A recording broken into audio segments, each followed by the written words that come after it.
Hello বন্ধুরা, আজকে বানাবো চিড়ের পোলাও, যা তোমরা ব্রেকফাস্টে বা ইভিনিং স্ন্যাক্স হিসাবে খেতে পারবে। তো চলো দেখি কিভাবে বানালাম। প্রথমে একটা কড়াইতে তেল গরম করে তার মধ্যে কিছুটা বাদাম ভেজে তুলে রেখে দেব। তারপর সেই কড়াইতে একটা শুকনো লঙ্কা ফোড়নে দিয়ে তার মধ্যে দিয়ে দেব আদা কুচি, কাঁচা লঙ্কা কুচি, পেঁয়াজ কুচি, টমেটো কুচি দিয়ে ভালো করে নাড়াচাড়া করে নিয়ে দিয়ে দেব কেটে রাখা আলুগুলো।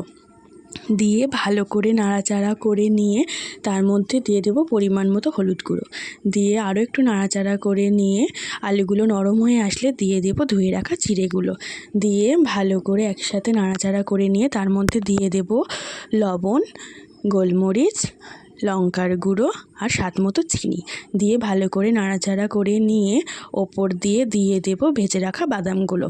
দিয়ে দিলেই রেডি আমাদের চিড়ের পোলাও। ভিডিওটি ভালো লাগলে লাইক, কমেন্ট, শেয়ার আর সাবস্ক্রাইব করে দিও।